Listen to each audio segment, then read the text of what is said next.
Irmão, abra a sua Bíblia na epístola que Paulo escreveu aos crentes em Filipenses capítulo 1. Hoje nós vamos prosseguir com o estudo desta carta, desta feita observando o verso de número 12 até o verso de número 18. Filipenses 1, 12 a 18. Filipenses 1, 12 a 18. Lembremos que o nosso grande tema, irmãos, é o glorioso Evangelho e a alegria cristã. Cremos que ao ler essa epístola nos deparamos com esses dois grandes temas, a saber, o Evangelho e a alegria. Então Paulo conecta essas duas coisas, mostrando que aquele que tem o verdadeiro Evangelho, você necessariamente, por implicação, também experimentará a verdadeira alegria. Só que, ao lermos esta carta, nós já nos deparamos com questões, sobretudo circunstanciais, que já nos fazem questionar isso no seguinte sentido: como pode alguém ser alegre dentro dessa perspectiva, estando preso, enfrentando problemas de saúde, ou qualquer outra dificuldade que nos é comum? Então, ao olhar para essa carta, nós vamos ver que a alegria cristã, segundo o Evangelho, portanto, ela independe das circunstâncias.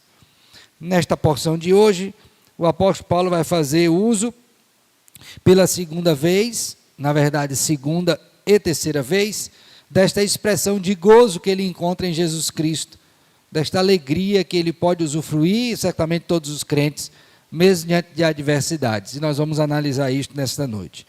Nós vamos orar e depois eu vou fazer a leitura desta porção de Filipenses 1, 12 a 18. Ó Deus maravilhoso, Senhor da nossa vida, graças te rendemos por teu cuidado e amparo.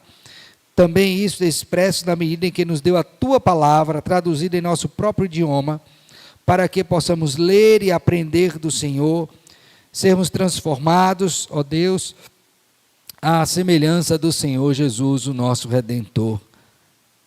Pedimos que nessa noite o teu Santo Espírito nos ajude mais uma vez e nos conduza na verdade, no conhecimento dela e na prática.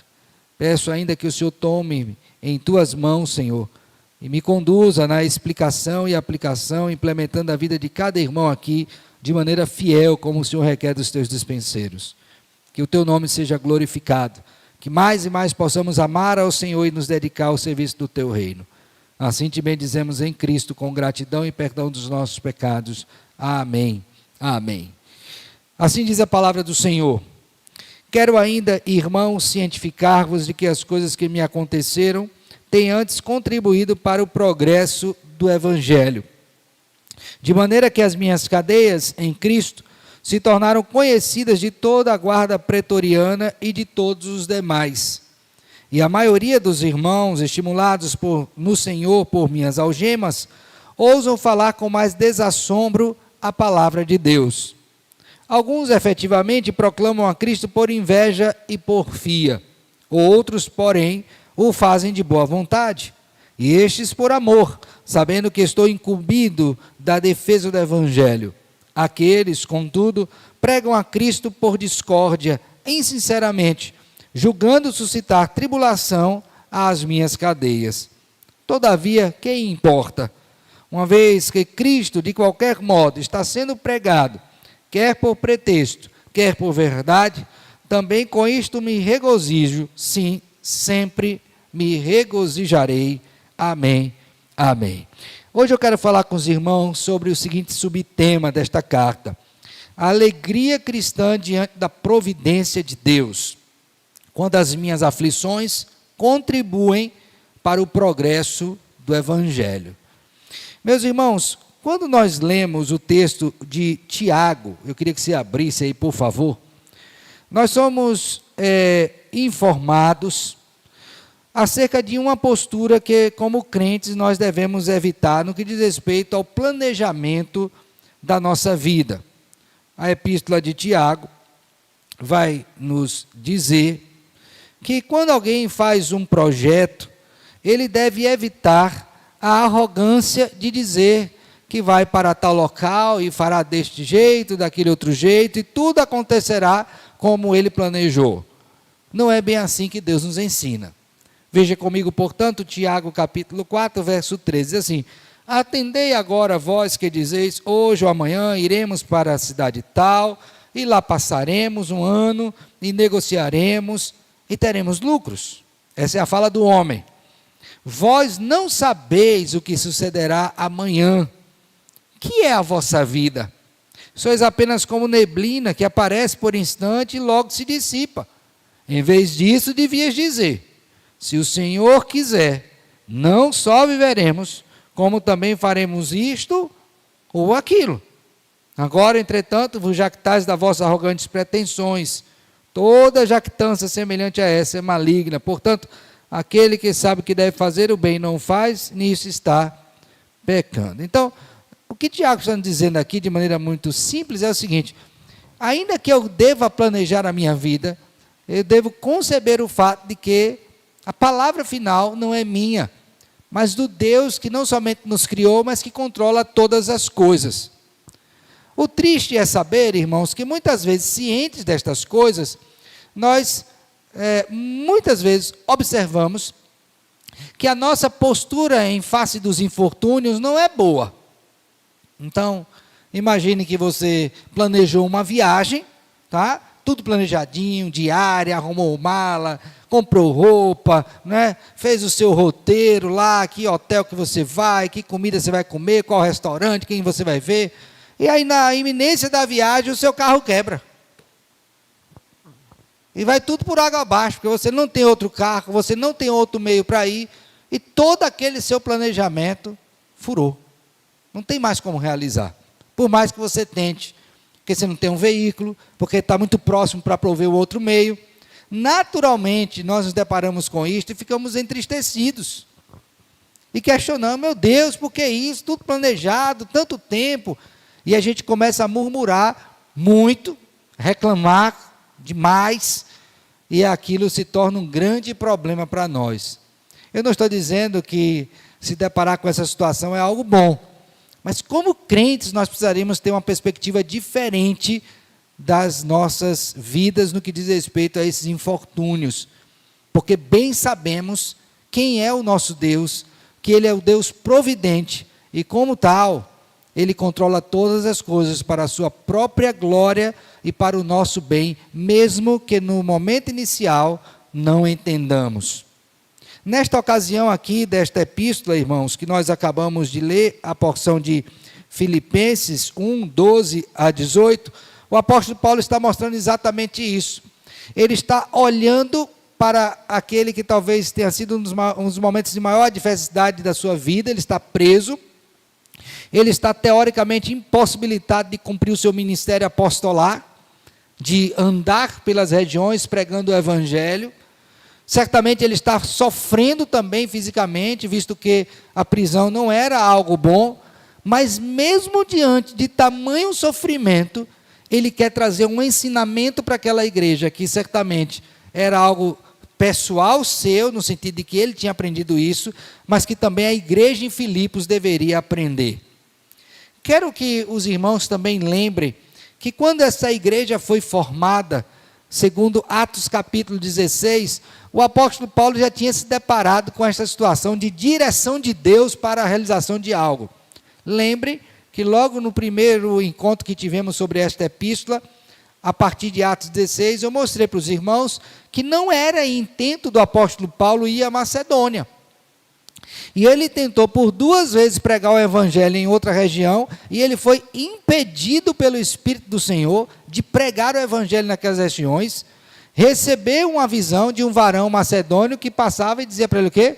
Passa a Macedônia. E ele entendeu que aquela era a vontade de Deus, muda o rumo da sua viagem, e aí então, daquela mudança surge a igreja em Filipos, sendo Lídia convertida, depois o carcereiro e toda a sua família. Aí surge essa igreja que hoje está aqui recebendo esta carta. Então, Paulo já sabia desse direcionamento do Senhor.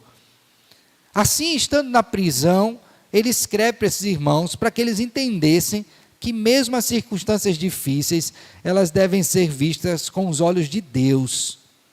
porque elas certamente funcionarão para o nosso bem, porque postas pelo Senhor e debaixo do seu governo. Vamos entender isso então, olhando para o texto? Já no verso de número 12, o apóstolo Paulo, este servo do Senhor, que sempre servia a Deus com alegria, agora ele inicia dizendo o seguinte, olha só o que ele já coloca de antemão para aquela igreja. Quero ainda, irmãos, cientificar-vos. Essa ideia de cientificar é que tomem ciência, que vocês saibam. Mas não é o saber apenas, eu soube, não. É o saber que é fruto de uma compreensão profunda das coisas. Então eu não quero apenas que vocês saibam que eu estou preso, não, eu quero que vocês entendam o que está por trás disso. Eu quero que vocês compreendam e tirem uma lição para a vida de vocês. Por isso que ele está dizendo, quero cientificar-vos disto. Do quê? De que as coisas que me aconteceram, quais?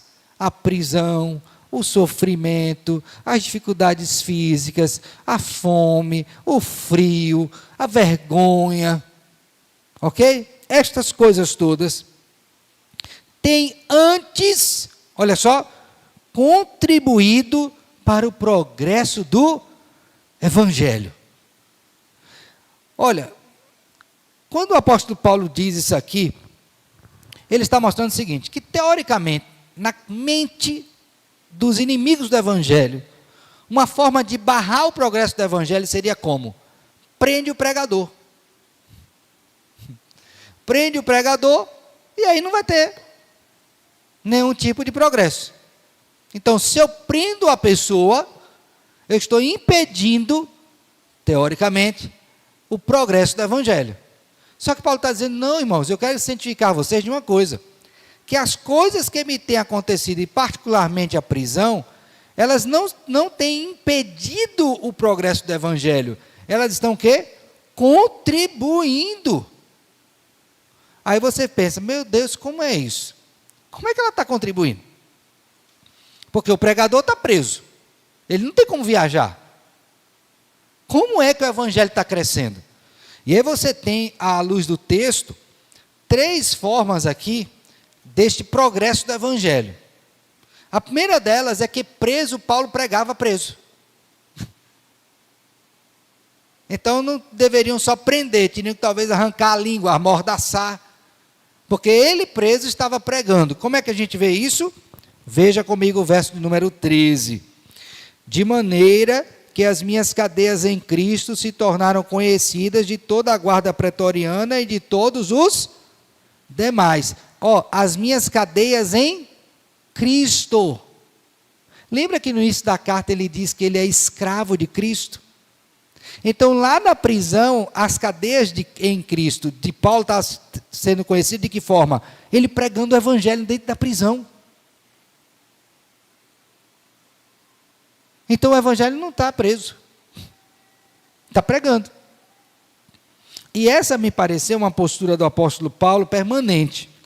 Por favor, abra sua Bíblia no livro de Atos, capítulo 28. Nesse capítulo, o apóstolo Paulo também está preso, mas agora está em Roma, tá? E lá em Roma, verso 30 e 31, ele está preso, e aí a pergunta que você faz é, bom, se ele está preso, o Evangelho também está preso. Não, olha o que acontece. Atos 28, verso 30 e 31. Pois por 2 anos permaneceu Paulo na sua própria casa, que é o lugar onde recebia todos os que o procuravam. Tá? Ele está aprisionado aqui, digamos, uma prisão domiciliar. Tá? E aí dizia, onde recebia todos os que o procuravam, pregando o reino de Deus e com intrepidez, sem impedimento algum, ensinava as coisas referentes a quê? Ao Senhor Jesus. Então, não foi a prisão que impediu de pregar. Como também não foi a doença. Agora abra sua Bíblia aí em Gálatas capítulo 4, por favor. Gálatas capítulo 4. Gálatas 4, verso 12. Abriram? Vou ler. Sede qual eu sou, pois também eu sou como vós. Irmãos, assim vos suplico, em nada me ofendestes. E vós sabeis que vos preguei o evangelho a primeira vez por causa de uma o quê? Enfermidade física. E posto que a minha enfermidade na carne vos foi uma tentação, contudo não me revelaste desprezo nem desgosto, antes me recebeste como anjo de Deus, como o próprio Cristo Jesus. Então preso não foi impedimento, doente também não foi impedimento. Você entende agora Paulo dizendo, olha, eu quero que vocês saibam, eu quero cientificar vocês, que as minhas cadeias em Cristo, ele nem considerou a cadeia do outro, as minhas cadeias em Cristo, elas têm contribuído para o progresso do evangelho. Primeiro, eu estou pregando na cadeia. Toda a guarda pretoriana está conhecendo aqui a minha situação. O evangelho está preso? Não. Mas aí ele mostra uma segunda coisa. Então a primeira qual é? As cadeias em Cristo contribuem para que o apóstolo Paulo seja mais estimulado ainda para pregar o evangelho. Então ele está vendo a dificuldade como uma oportunidade. Já viu aquela expressão que se tornou comum no meio da administração? Você fulano de tal fez do limão uma... Já ouviu isso, não? Fulano de tal fez do limão a limonada. Pegou algo azedo e fez algo gostoso, não é? Refrescante. Pois aqui seria o correspondente disso, guardado as proporções, bíblico, né? Ele transformou a adversidade em uma oportunidade. Como que ele fez isso? Pela sua compreensão da providência de Deus. Segunda forma, vamos agora para o verso de número 14. Primeiro, quem é que está pregando? Paulo. Segundo, verso 14. Os crentes, agora os crentes. E a maioria dos irmãos, não todos, a maioria, estimulados no Senhor por minhas algemas, ousam falar com mais desassombro a palavra de Deus. Então, primeiro, eu prego. A cadeia não é impedimento. Segundo, a maioria dos irmãos. Tem duas palavrinhas aqui, muito importantes nesse verso 14. A primeira delas, expressão é essa, estimulados no Senhor. Essa expressão estimulados no Senhor é aquela mesma que você vai ver, por exemplo, no livro do profeta Ageu. Quando o profeta Ageu prega, diz que a liderança espiritual da época, os sacerdotes são estimulados, o rei é estimulado e o povo também é despertado pelo Senhor. E o Espírito de Deus despertou ao Espírito de fulano de tal. É esse estímulo que está acontecendo aqui, ou seja, Deus está usando esta ocasião em que Paulo está preso e pregando o Evangelho para despertar espiritualmente outros crentes a pregar o Evangelho. Em outras palavras, seria o seguinte, imagine que eu fosse preso por pregar o Evangelho. Na medida em que eu fui preso pregando o Evangelho, isso geraria um despertamento na igreja para outros se levantarem e pregarem. Então a minha prisão foi ruim nesse sentido de querer conter a pregação, fez foi piorar, porque Deus agiu pelo seu Espírito e despertou outras pessoas para pregar o Evangelho, ok? Então Paulo está vendo o quê? Aquilo que eles achavam que era ruim se tornou num grande benefício para a propagação do Evangelho. A segunda palavrinha importante aí, irmãos, no verso 14, é que é dito assim, ó, e eles ousam falar com mais desassombro a palavra de Deus, desassombro. Aqui é o seguinte, eles estão falando sem medo. A questão é, medo de quê? O que é que pregar o Evangelho traria de risco? De modo mais imediato, ser preso. Paulo estava preso? Então, se você pregasse o Evangelho, você ia ser preso. Mas outras coisas poderiam acontecer? Poderiam, registrado na Bíblia. Você poderia ser preso, você poderia perder os seus bens, você teria que sair da sua cidade e ir para outra, dispersão, não é? Você poderia ter seus parentes mortos, você poderia morrer, passar fome. Então, uma série de dificuldades. Só que quando o Espírito de Deus despertou esses irmãos, eles ousaram falar com maior o quê? Desassombro. Eles não tinham medo. Eu posso morrer, eu posso ser preso, eu posso perder tudo, mas eu vou continuar pregando. Então a pergunta é, a prisão do apóstolo Paulo, as dificuldades passadas por ele, foram prejudiciais ou benéficas para o progresso do Evangelho? Benéficas. Veja como a visão muda, não é? Uma dificuldade se tornou, da parte de Deus, como que um motor propulsor para o desenvolvimento do Evangelho.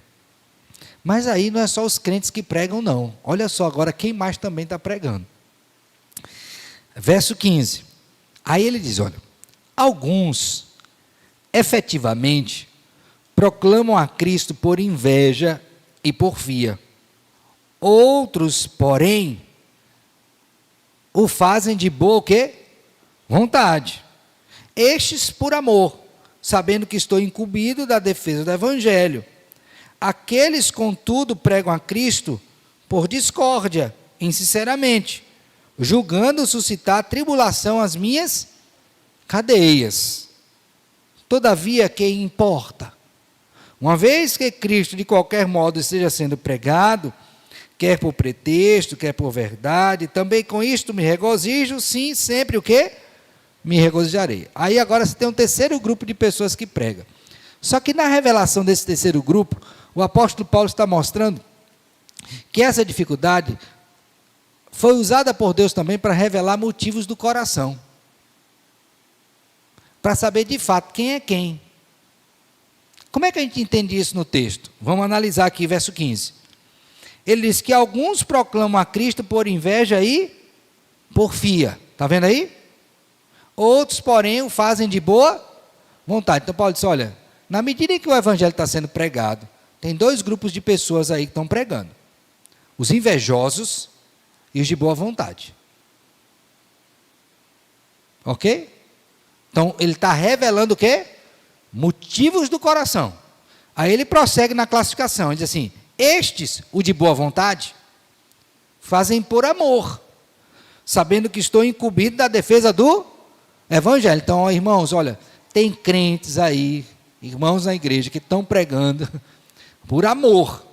É de boa vontade mesmo, para o progresso do Evangelho, porque sabem que eu estou aqui por causa do Evangelho. Agora, tem um outro grupo que está pregando como? Por inveja, por porfia, por discórdia. Verso de número 17. Insinceramente, julgando suscitar tribulação às minhas o quê? Cadeias. Que grupo é esse, irmã Raimunda? É aquele grupo que diz assim, olha, vamos pregar o Evangelho, porque quanto mais a gente pregar, piores as coisas ficarão para Paulo. Vocês entenderam?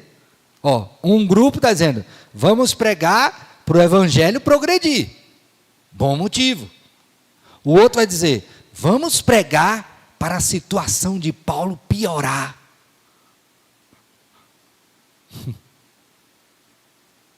E os dois pregando. Que coisa, não é? O mesmo povo recebendo a carta, e no mesmo grupo, duas motivações distintas. Uma para o progresso do Evangelho, a outra para fazer a situação de Paulo ser agravada.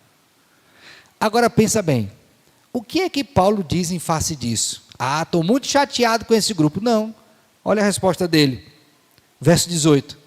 Todavia, que importa?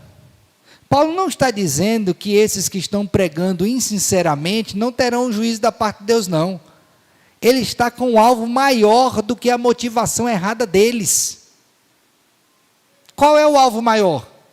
Aí é que ele diz, que importa? Uma vez que Cristo, de qualquer modo, presta atenção, qualquer modo não quer dizer, eu vou pregar com teatro, eu vou pregar com música, não. Qualquer modo está se referindo à motivação. Se você vai pregar de modo sincero ou não, é esse modo que ele está dizendo. Se você vai fazer por amor a Cristo ou para piorar minha situação, é esse o modo que ele está falando. Então, nesse sentido, de qualquer modo, quer por pretexto, quer por verdade, também com isto eu me regozijo e sempre o quê? Me regozijarei. Por quê? Porque o que eu quero mesmo é que Cristo seja anunciado. Se você vai ser instrumento de Deus com raiva ou sem raiva, não importa. Você vai prestar conta disso a Deus. O importante é o evangelho ser anunciado. Quando eu estava pensando nesse texto, me veio à mente o texto de Jonas. Por favor, abra sua Bíblia aí. Livro do profeta Jonas. Vocês lembram da história de Jonas? Quando Jonas foi enviado para pregar, irmãos, aí nós vimos que Deus o chamou, não é? Para pregar. E disse que era para ir para Nínive. Ele quis ir? Não quis. Ele tomou o barco para o sentido contrário. Lá teve uma grande tempestade, né? O barco quase ia naufragar. Ele é jogado ao mar. Um grande peixe vem e o traga, né? Come ele, engole. E ele fica ali 3 noites e 3 dias ali na noite, no ventre do peixe. Lá do ventre do peixe ele faz uma oração, dizendo que a Deus pertencia a salvação. Se arrepende e o peixe então vomita a Jonas no local onde ele deveria estar. E ele vai pregar o evangelho em Nínive. Só que depois que ele prega o evangelho, ele faz isso correndo, não é? Ele sai, se afasta da cidade e ele traz consigo um sentimento. Qual é o sentimento dele? De ira. E a ira de Jonas foi tão grande, por favor, veja comigo aí capítulo 4 de Jonas, que ele disse assim, ó, com isso, verso 1, desgostou-se Jonas extremamente e ficou irado, e orou ao Senhor e disse, Senhor, não foi isso que eu disse estando ainda na minha terra, por isso me adiantei fugindo para Tarsis, pois sabias que é Deus clemente e misericórdia e tardio em irar-se e grande benignidade, que te arrependes do mal. Peço-te, pois, ao Senhor, tira a minha vida, porque melhor me é morrer do que viver. E disse o Senhor, é razoável essa tua ira? Então Jonas saiu da cidade, assentou-se ao oriente da mesma, e ali fez uma enramada e repousou debaixo dela à sombra, até ver o que aconteceria à cidade. Olha, Jonas pregou isso aqui com uma boa motivação ou com uma motivação ruim? Ele pregou com raiva. Ele não tinha o que fazer, tinha que pregar, mas pregou com raiva. Mas o fato dele pregar com raiva mudou o efeito que Deus desejaria trazer com aquela pregação? Não. Entende aqui? Então Paulo diz, olha, não importa se eles estão pregando porque querem o progresso do evangelho ou se querem me afetar. Importa que eles estão pregando. E essa é a minha alegria. Esse é o meu regozijo. Irmãos, você entende que Paulo está vendo bênção de Deus na sua prisão? Está vendo bênção de Deus até no coração duro de um irmão? De motivos errados? Ele não está justificando, ele não está dizendo que é certo, ele até qualifica, mas ele está dizendo o seguinte, com a maturidade cristã, entendendo a providência de Deus, é capaz de a gente tirar lições muito boas, mesmo de circunstâncias extremamente difíceis. Por isso, eu me regozijo com os resultados que Deus dará a estas circunstâncias. Que lições nós podemos tirar para nós, irmãos, disto? Como é que eu e você hoje, irmão e irmã, lendo esse texto, podemos viver hoje? A primeira coisa que eu queria que você pensasse é a seguinte: saiba que há um Deus providente, meu filho.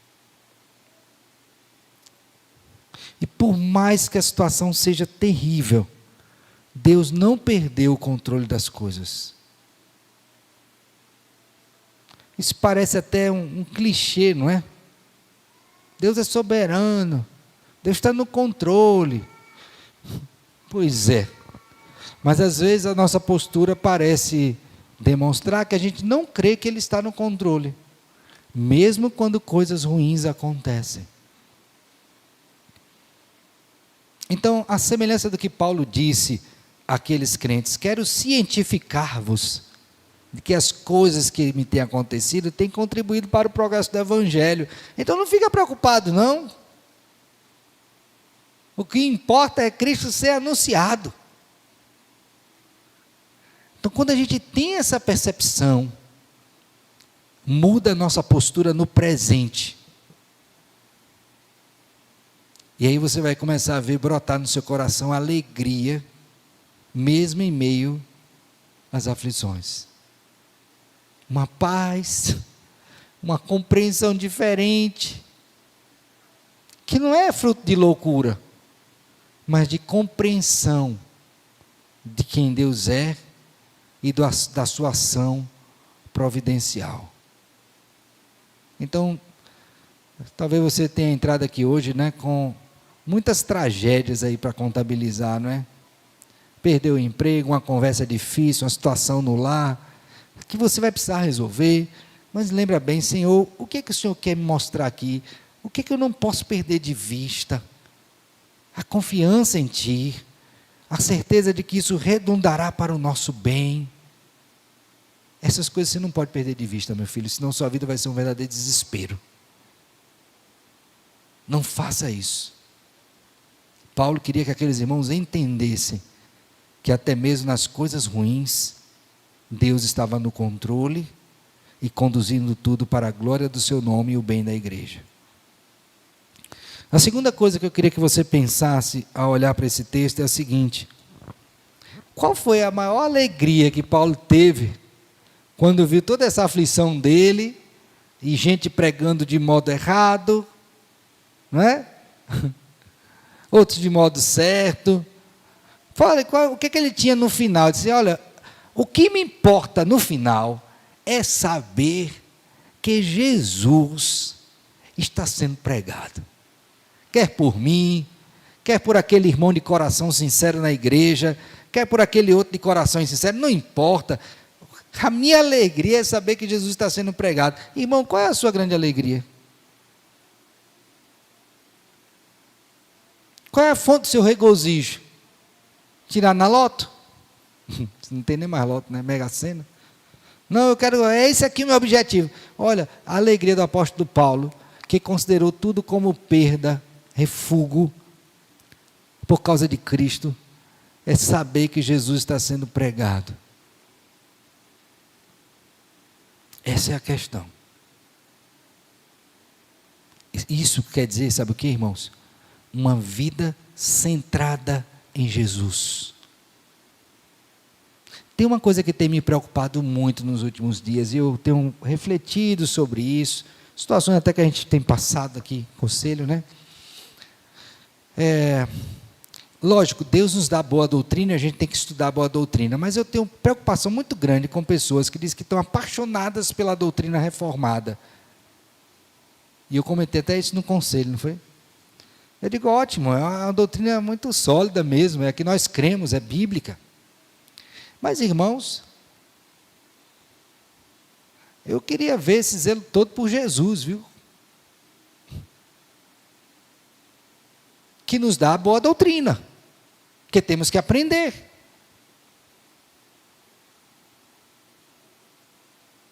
Mas esse amor por Jesus, por ver Cristo sendo pregado, anunciado,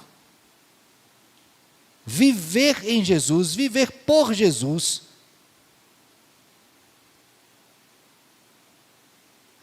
aí fica nessa inconstância. Jesus amado, sendo amado, vai te conduzir a aprender a doutrina dele, que vai te levar a amar mais a Jesus cada vez que você compreende a doutrina. uma doutrina que te afasta de Jesus e daquilo que ele certamente ensina e deseja, certamente tem uma coisa errada. A alegria de Paulo era o quê? Jesus está sendo pregado, mesmo nos momentos difíceis. A terceira coisa que eu queria que você visse também à luz desse texto é que Paulo, o apóstolo, mostra aqui que existem pessoas diferentes com motivos diferentes, não é? Na igreja. E você, lendo esse texto, vai ter que aprender isso. Vai ter gente que está fazendo o serviço do reino bem feito, com motivo errado. Que coisa, né? Estão pregando Jesus, e é possível que até alguém se converta, mas o motivo está errado. Eu conversava uma vez com um senhor que tomava conta de uma congregação lá na Bahia, onde morava, e ele dizia: rapaz, olha, eu fui convertido por uma pregação de um parente teu, um parente meu. E ele contava que na época ele estava numa praça, bêbado, e esse parente meu pregava num trabalho ao ar livre. Mas que coisa, né? Hoje ele não está no evangelho, o meu parente, e o outro hoje é um obreiro da igreja do Senhor. Hoje é maçom. Que coisa, né?